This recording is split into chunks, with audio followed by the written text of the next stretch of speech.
The stars looked peaceful from Luna Station. Admiral Hyunwoo Kim stood at the observation deck watching Earth slowly turn below. It was a quiet Tuesday morning in 2387, and humanity controlled 17 star systems. Life was good. People were happy. The wars of old Earth were just stories now.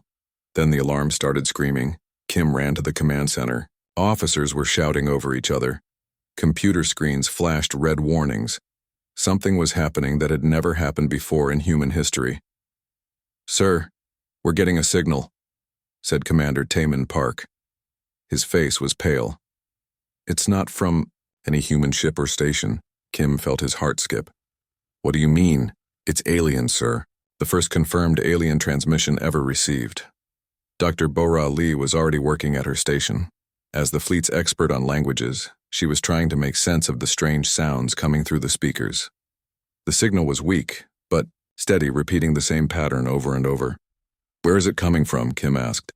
"Kepler 442 system," Park replied. "About 1,200 light-years away. The signal has been traveling for a very long time."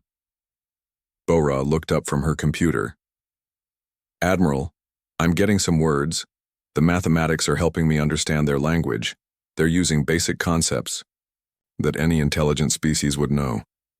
Kim waited. The entire command center was silent except for the alien sounds. "Sir," Bora said quietly, "it's a distress call." The words hit Kim like a punch. Humanity's first contact with alien life, and they were asking for help. Bora continued working. Hour after hour, she broke down the alien language. Other experts joined her by video link from Earth and the colonies. Slowly, terribly, the message became clear. The aliens called themselves the Velthari. They were dying. Something called the Dominion hegemony was destroying their worlds. The message contained star charts, pictures of destroyed planets, and technical data about weapons beyond human understanding. But the worst part was the final section of the message. Bora played it for the Admiral with shaking hands. "To any who receive this, the Devourers come for all. We are the last. Learn from our mistake. Unite or perish. They have marked your species. Your star charts show you as primitive but numerous. You will be next. This is our final transmission. Remember us. Avenge us." Kim stared at the screen. "They know about us?" "The data suggests the Dominion has been watching many species," Bora said. "Earth is on their list." Kim immediately called Captain Ji-Hai Choi. Her ship, Soul's Pride, was the fastest in the fleet. Within 6 hours, she was racing toward the Kepler 442 system, with a small crew and the best scanning equipment humanity had. The journey took 3 weeks, using the newest jump drive technology. When Choi's ship arrived, what they found made the crew sick. The system was dead. 7 planets that once held billions of alien lives were now empty rocks. The star itself looked wrong, dimmer than it should be. Space was full of debris, pieces of cities, ships, and things that might have been alive once. "Captain," said her science officer, "I'm detecting massive mining operations. Someone stripped these worlds completely. Even the oceans are gone." Choi ordered her crew to search for any intact technology. They found data cores floating in the wreckage. The Velthari had been smart enough to launch their records into space before the end came. What the data cores contained terrified the humans. The Dominion hegemony was not just an alien empire. It was something much worse. They consumed entire civilizations, taking their technology, their biology, even their knowledge. They had done this for thousands of years across hundreds of star systems. The records showed their methods. First came the scouts, studying the target species. Then the ultimatum: surrender and be absorbed into the Dominion, or resist and be completely destroyed. Most species chose absorption, thinking they could survive as part of something larger. They were wrong. The Dominion did not keep prisoners or slaves. They broke down everything that made a species unique and rebuilt it, to serve their collective mind. Individual thoughts, cultures, art, love, all of it was deleted and replaced with cold efficiency. The Velthari had been the last free species in their region of the galaxy. They chose to fight rather than surrender. It bought them time to send their warning, but nothing more. Captain Choi found something else in the data: Earth's location and detailed information about human civilization. The Dominion knew about human technology, population, and military strength. They had been watching for decades. "We're not ready for this," Choi told her crew. "Look at these weapons. Look at the size of their ships. They could destroy our entire fleet without losing a single vessel." But her communications officer, Lieutenant Woo Jin Lee, disagreed. "Captain, look at the dates. The Velthari held out for 3 years against impossible odds. They were outnumbered 1,000 to 1, but they kept fighting. If they could do that, maybe we can do better." Choi sent the data back to Luna Station using quantum transmission. The information reached Earth in hours. Admiral Kim called an emergency meeting with the United Earth government. President Dong Hyun-yoon listened to the briefing in silence. When Kim finished, the president stood and walked to the window overlooking New Geneva. "How long do we have?" Yoon asked. "Unknown, sir. The Dominion moves slowly but steadily. Based on their previous campaigns, we might have years. We might have months. What do you recommend, Admiral?" Kim had been thinking about this during the entire briefing. "We mobilize everything. Every ship, every weapon, every person who can fight. We prepare for the worst war in human history. And if we lose?" Kim thought about the empty worlds in the Kepler 442 system. "Then we make sure we're remembered. We make sure someone else gets the warning we received." President Yoon turned back to face the room. "Gentlemen, ladies, as of this moment, humanity is at war. We may not have fired the first shot, but we will damn sure fire the last one." The orders went out immediately. Every human world began preparing for war. Shipyards that built cargo vessels started building warships.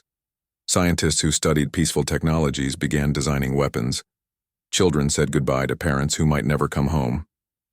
But something else happened too. For the first time, in centuries, all of humanity stood together. The colonies that had been drifting apart from Earth suddenly remembered they were all human. Old arguments about trade and politics seemed silly when facing extinction. The Velthari had given humanity something precious: time and knowledge. Now it was up to the human race to prove worthy of that gift. The fury of Earth was awakening, and the galaxy would never be the same. 6 months had passed since the alien warning reached Earth. Every day brought new ships rolling out of human shipyards. Every day brought new weapons being tested. Every day brought humanity closer to being ready for war. Fleet Admiral Su Jin Kang commanded the most powerful force humanity had ever assembled. 200 ships of the newest design, each one built specifically to fight the Dominion. But she knew it might not be enough. Standing on the bridge of her flagship, Incheon's hammer, Kang watched the deep space sensors. Human technology had improved rapidly since learning about the threat. New scanning systems could detect ships jumping between stars from incredible distances. "Admiral," called her sensor officer, "we're getting massive gravitational readings from the edge of Sector 7. Something big is happening out there." Kang had been expecting this. The Dominion was finally making their move. "All ships, prepare for jump. We're going to take a look." The human fleet moved through space like a pack of wolves, fast, coordinated, and ready for trouble. The jump to Sector 7 took only minutes with the new drives. What they found there made everyone on every bridge stop talking. An entire star system was being eaten alive. The star itself was surrounded by machines the size of moons. They were pulling matter directly from the sun, turning it into raw materials. The planets were already gone, reduced to clouds of metal and rock being sorted by smaller machines. "Dear God," whispered Kang's science officer. "They're strip mining everything. Even the asteroids are being processed." But that was not the worst part. The worst part was the ships. Thousands of them filled the system. Each one was different, as if built by a different species, but they all moved with perfect coordination. No radio chatter, no confusion, no wasted motion. They worked together like parts of a single giant machine. "Admiral," said her communications officer, "I'm picking up transmissions. The signal is incredibly complex. It's like they're all sharing the same thoughts." Kang ordered her fleet to stay hidden behind a dead moon while they observed. She had brought humanity's best stealth technology, but she knew it might not be enough against such advanced aliens. Lieutenant Min Ho Jang volunteered to take his small scout ship closer to the enemy fleet.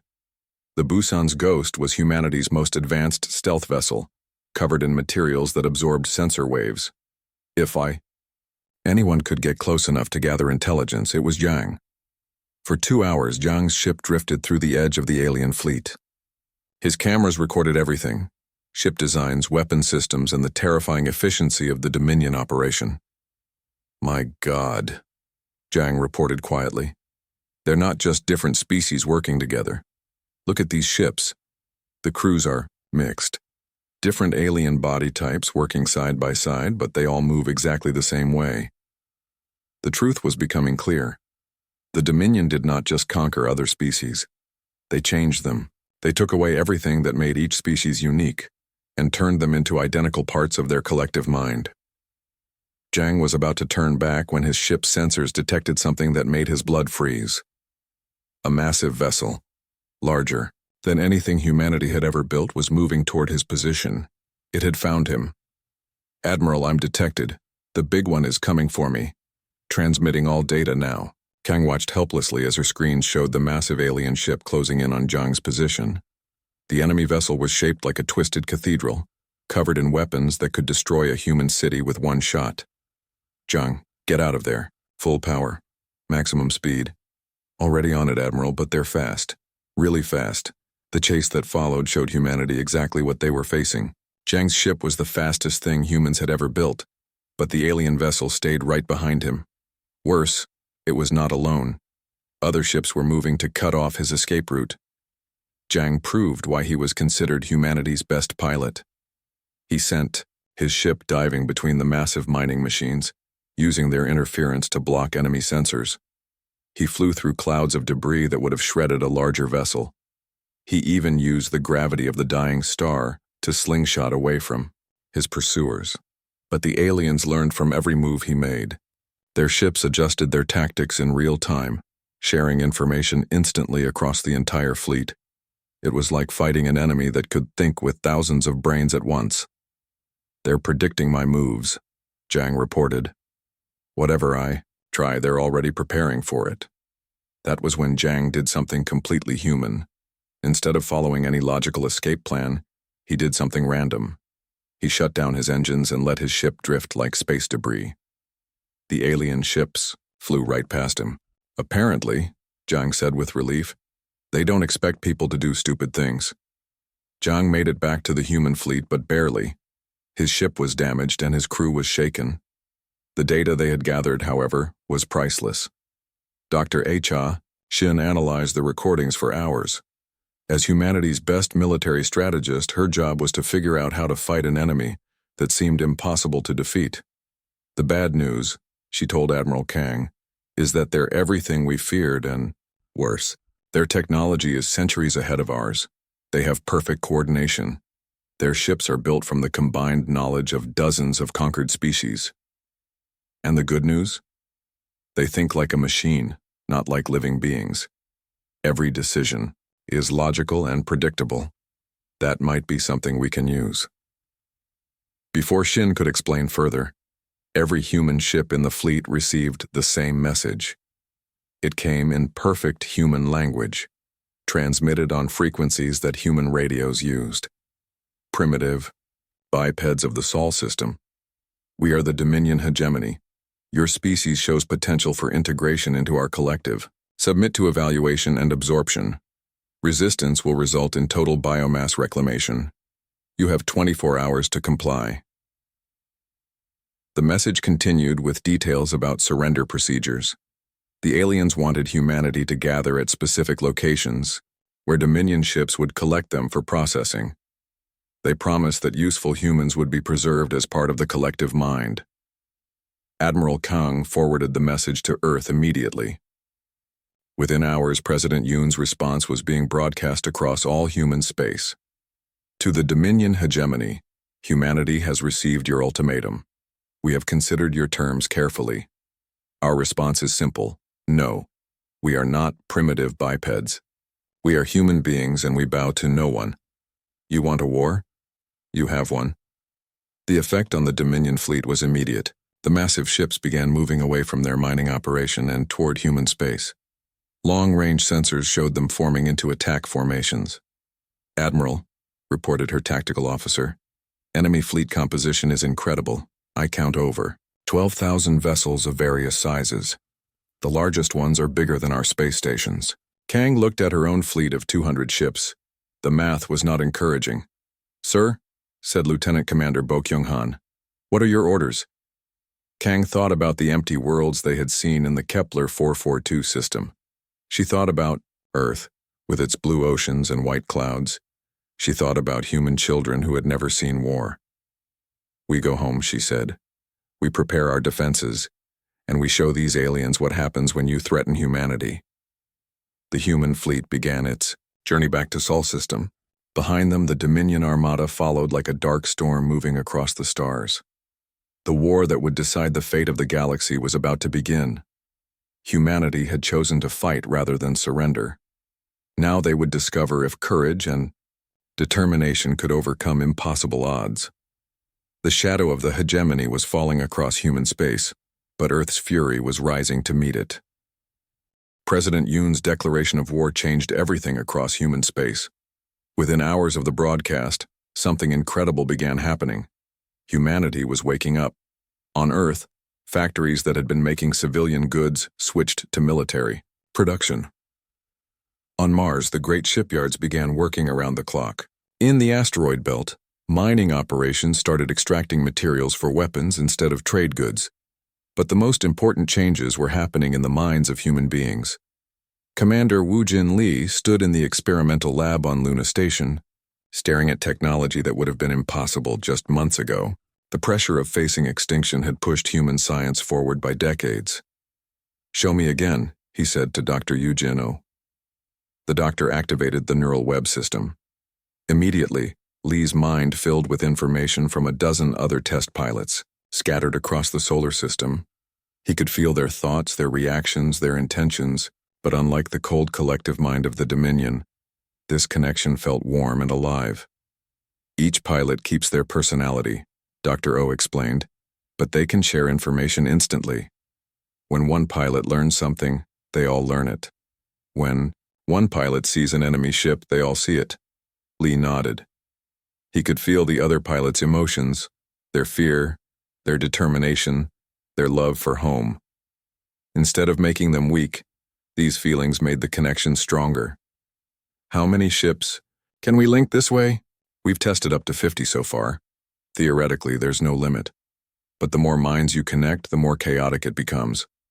Humans don't think like machines." That chaos, Lee realized, might be humanity's greatest advantage. On the other side of Luna Station, Dr. So-Young Kim was making an even stranger discovery. She had been studying the quantum effects of human emotions, trying to understand why certain people seem to perform better under stress. "Admiral," she told Kim during their daily briefing, "human emotions actually affect space-time on a quantum level. When people get angry or determined, they change the fabric of reality around them in tiny ways." Admiral Kim frowned. "That sounds like science fiction." "So did faster-than-light travel a century ago." "Sir, I've discovered that human emotional states interfere with Dominion scanning technology. Their sensors are designed to detect logical, predictable behavior. They can't properly scan something that's acting on pure emotion. This led to the development of what the engineers called rage drives.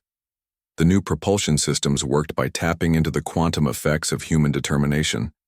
The more desperate a pilot became, the faster their ship could go. The first test pilot was Captain Haijin Yu. Her family lived on Proxima Colony, and she had volunteered to test every dangerous new technology humanity developed. When she activated the rage drive while thinking about protecting her children, her fighter ship broke every speed record humanity had set. "It's incredible," she reported. "The more I think about what we're fighting for, the more power I can draw from the drive. It's like the ship is feeding off my will to protect what I love." Admiral Jun Seo Park was redesigning human military tactics based on these discoveries. Humanity's old battle plans were formal and predictable, exactly the kind of thing the Dominion's collective mind could easily counter. "We're not going to fight like soldiers," Park announced to his staff. "We're going to fight like humans. We're going to be unpredictable, emotional, and absolutely insane by their standards." The new tactics included everything from kamikaze attacks to ships hiding inside asteroid fields for months. Human crews would be given general objectives, but complete freedom to accomplish them however they saw fit. No two human ships would fight the same way. The first test of these new methods came sooner than expected. A Dominion scout fleet appeared at the edge of the Proxima Centauri system. 50 ships sent to evaluate human defenses before the main attack. They expected to find a primitive species with simple weapons and predictable tactics. Instead, they found Captain He-Jin Yu waiting for them with 12 human ships crewed by Proxima colonists. The battle that followed became legend throughout human space. Yu's ships moved like nothing the Dominion had ever seen. They used the neural web to coordinate perfectly, but their tactics were pure human chaos. One ship would pretend to retreat, leading enemy vessels into an ambush. Another would hide behind a moon, then ram an enemy cruiser at full speed.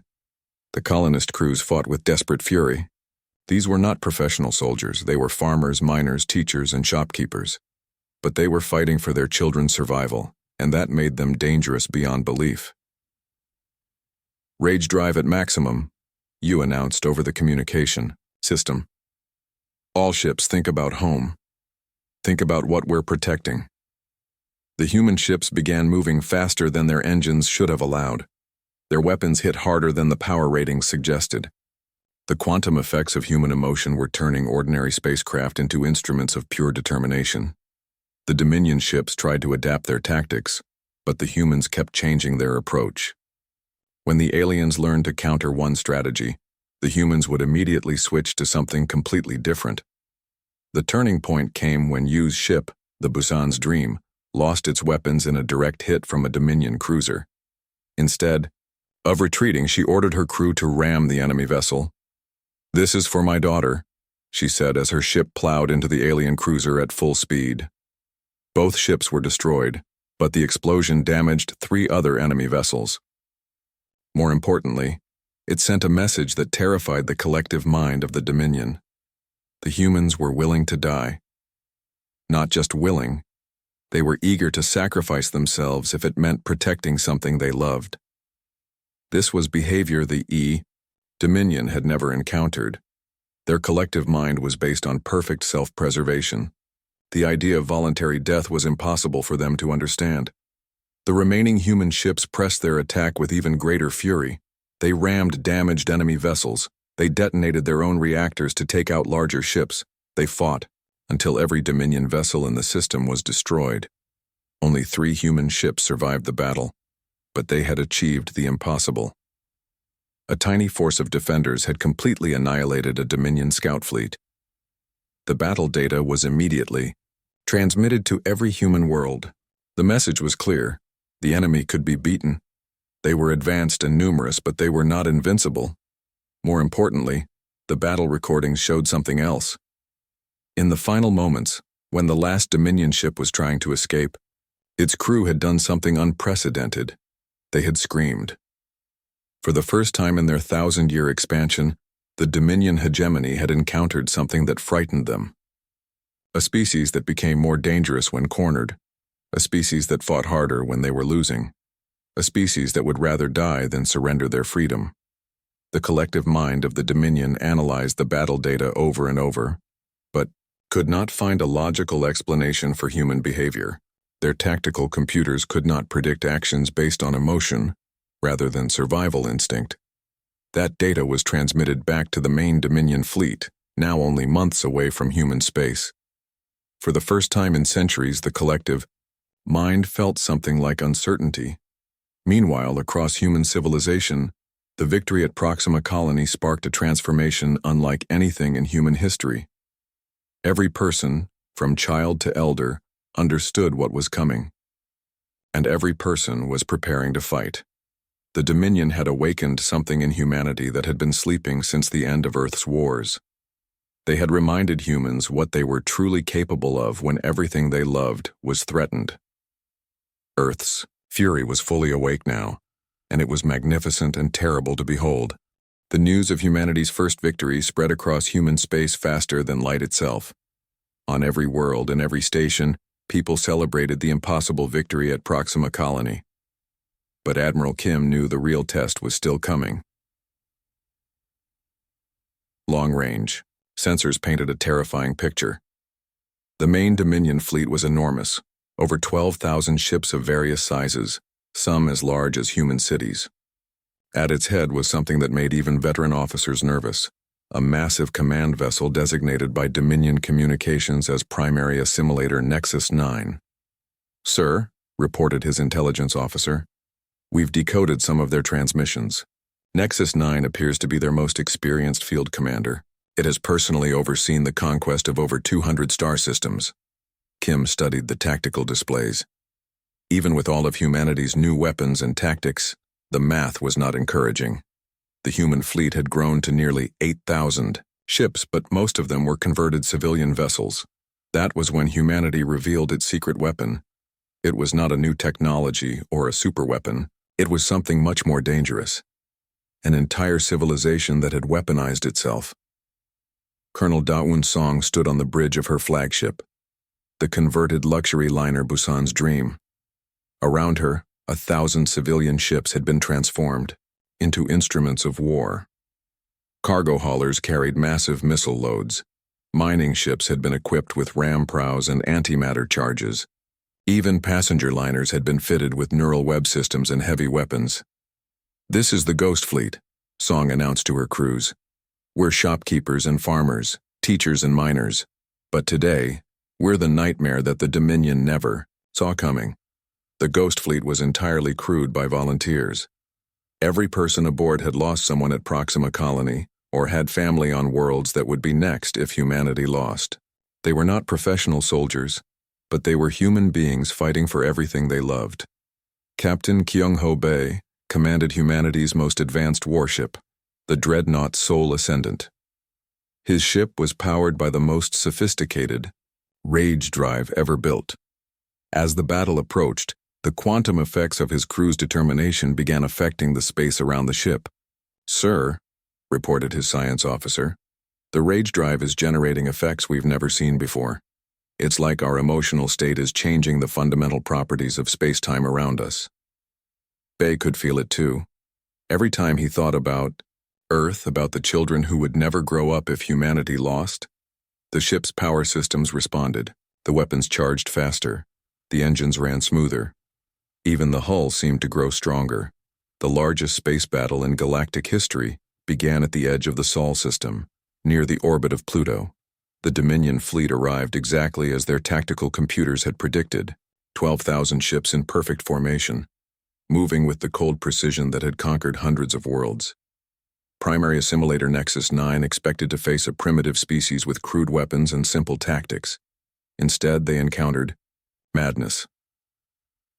The human fleet did not arrange itself in any recognizable formation. Ships were scattered across millions of cubic kilometers of space, hiding behind asteroids, dead moons, and clouds of cosmic debris. Some vessels were running silent, their crews waiting in the darkness for the perfect moment to strike. When the battle began, it began everywhere at once.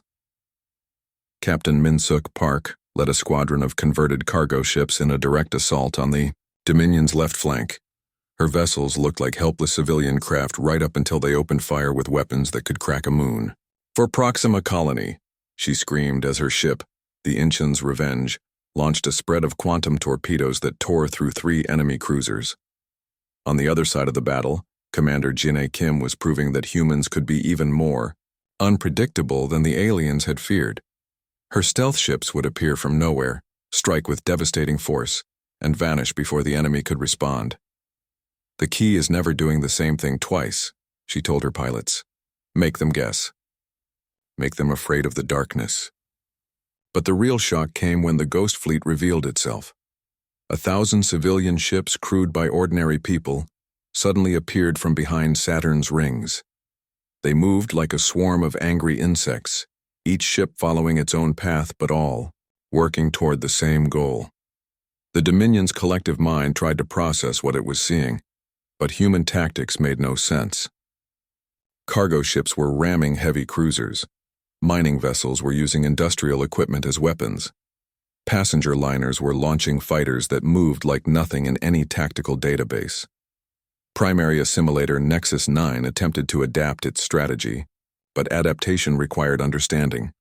The collective mind could not understand behavior based on love, anger, and sacrifice, rather than cold logic. The battle raged for 6 days. Human ships fought with a fury that terrified even the emotionless Dominion crews. When ammunition ran out, they rammed. When engines failed, they detonated their own reactors. When all seemed lost, they found new ways to keep fighting. Captain Bay's sole ascendant became the focal point of human resistance. His rage drive had reached levels of power that should have been impossible. The ship was moving faster than its engines should allow, hitting harder than its weapons should manage. "Sir," his tactical officer reported, "enemy forces are actually retreating from our position. They're afraid of us." Bay understood. His ship had become something more than metal and technology. It had become the physical embodiment of human determination. Every fallen comrade, every destroyed colony ship in the enemy fleet made it stronger. The turning point came on the 6th day, when Dr. Yu Jin-Oh made a discovery that changed everything. "Admiral," she reported from her science ship, "I've been analyzing the Dominion's collective consciousness. It has a fatal flaw. It cannot comprehend true sacrifice. Their models assume all beings act for self-preservation." "What are you suggesting?" "A coordinated suicide attack on their command ship. If thousands of pilots voluntarily sacrifice themselves to destroy Nexus 9, it might cause a psychological shock that cascades through their entire collective." The volunteers came forward immediately. Not hundreds, thousands. Pilots from every ship in the fleet requested permission to join the final assault. Commander Lee Sung-min led the attack. His fighter squadron dove straight into the heart of the enemy fleet, followed by converted cargo ships, mining vessels, and even damaged warships that could barely fly. "This is for humanity," Sung-min announced as his fighter penetrated the shields of the massive command vessel. Behind him, wave after wave of human ships followed. The Dominion's point defense systems destroyed most of the attacking ships, but they could not stop them all. Human vessels slammed into the command ship from every angle, their crews detonating antimatter charges, quantum torpedoes, and even their own reactors. The psychological effect on the collective mind was devastating. For the first time in their existence, the Dominion experienced something like terror. They had encountered a species that would gladly die to protect something they loved. Primary assimilator Nexus 9 was destroyed in an explosion that lit up the entire star system. Without its coordinating presence, the Dominion fleet began to falter. Admiral Kim seized the moment. "All ships, general attack. Show them what humanity is truly capable of." The human fleet struck with renewed fury. Ships that had been hiding in the darkness emerged to attack confused enemy vessels. The Ghost Fleet swarmed over Dominion cruisers, like wolves bringing down giants. For the first time in their 1,000-year expansion, the mighty Dominion hegemony was losing a battle. Their perfect coordination was breaking down. Their collective mind was experiencing something it had never known: doubt. As the battle turned in humanity's favor, something unprecedented happened. Individual Dominion ships began breaking away from the collective, their crews trying to remember what they had been before assimilation. The great fleet that had come to destroy humanity was dissolving into chaos, fear, and something that might have been hope. Earth's fury had not just awakened. It had become a force that could shatter even the darkness between stars.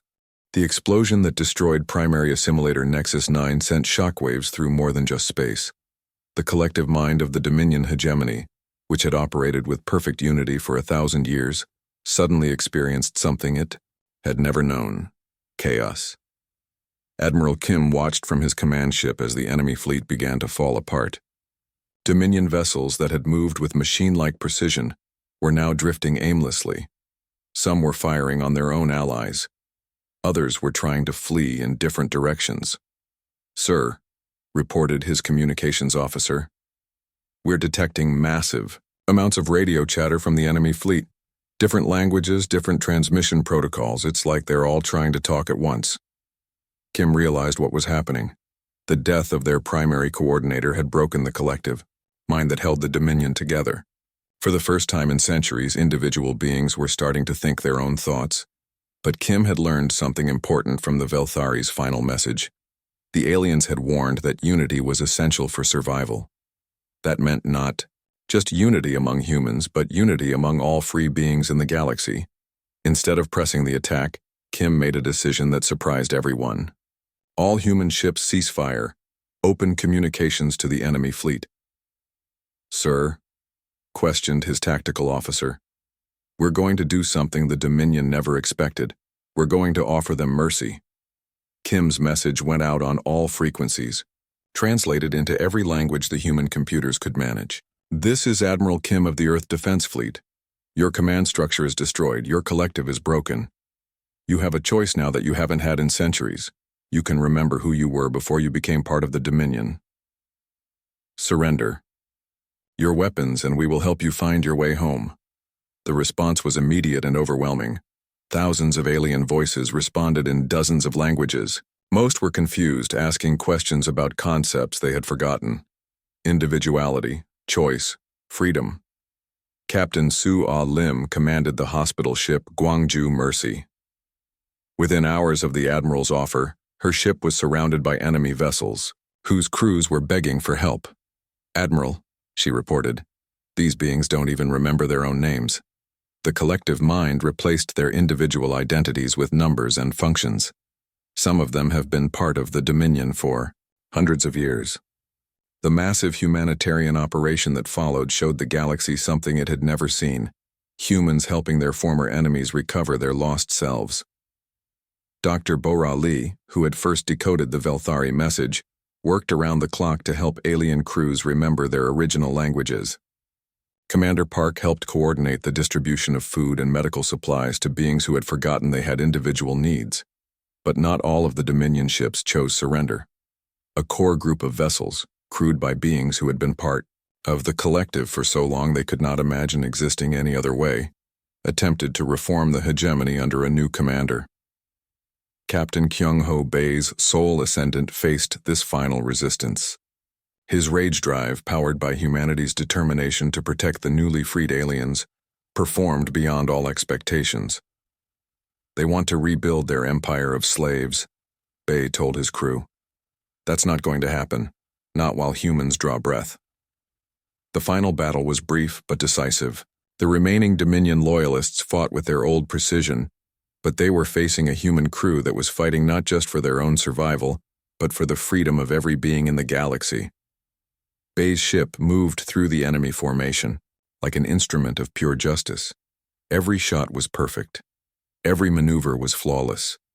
The quantum effects of righteous anger made the sole ascendant nearly unstoppable. When the last Dominion loyalist ship was destroyed, something incredible happened. The freed alien crews began broadcasting messages of gratitude across the galaxy. For the first time in 1,000 years, dozens of species were speaking with their own voices. President Yoon addressed the United Earth government with tears in his eyes. "Fellow humans," he said, "we set out to defend our own survival. Instead, we have freed an entire region of the galaxy from slavery. The war is over, but our work is just beginning." The Earth Defense Force was restructured into something new: the Galactic Liberation Fleet. Their mission was no longer just to protect human worlds, but to seek out other species still trapped under Dominion control and offer them the same choice humanity had given to their former enemies. Admiral Kim found himself commanding not just human ships, but vessels crewed by dozens of different alien species. Beings who had been forced to fight for the Dominion were now volunteering to help free others from the same fate. The transformation was remarkable. The Kethmore, the original species that had created the Dominion, were among the most eager to help. They had been the first to lose their individuality, and they were desperate to prevent other species from suffering the same fate. Commander Woo Jin Lee worked with alien engineers to improve the neural web technology. Unlike the Dominion's collective mind, which erased individual thought. The new system allowed different species to share information while keeping their unique perspectives. "It's beautiful," reported Dr. So-Young Kim. "Each species thinks differently, approaches problems from their own angle. Together, they can solve challenges that no single species could handle alone." The galaxy began to change in ways no one had expected. Trade networks that had been controlled by the Dominion for centuries were suddenly free. Art, music, and literature that had been suppressed for generations began to flourish again. On Earth, children learned about dozens of alien species in school. Human colonies welcomed refugees from worlds that had been enslaved for centuries. The loneliness that humanity had felt as the only known intelligent species was replaced by the joy of being part of a vast galactic community. But perhaps the most important change was in humanity itself. The war had shown humans what they were, truly capable of when everything they loved was threatened. That capability did not disappear when the threat ended. Instead, it transformed into something even more powerful: the determination to ensure that no other species would ever face the choice between slavery and extinction. Captain Ji-Hai Choi, who had first investigated the Velthari's warning, now commanded a mixed crew of humans and former Dominion beings. Her ship, Soul's Pride, had become a symbol of the new galactic order. "The Velthari gave us the greatest gift possible," she told her crew as they prepared for another liberation mission. "They gave us the chance to choose our own fate. Now, it's our turn to give that same gift to others."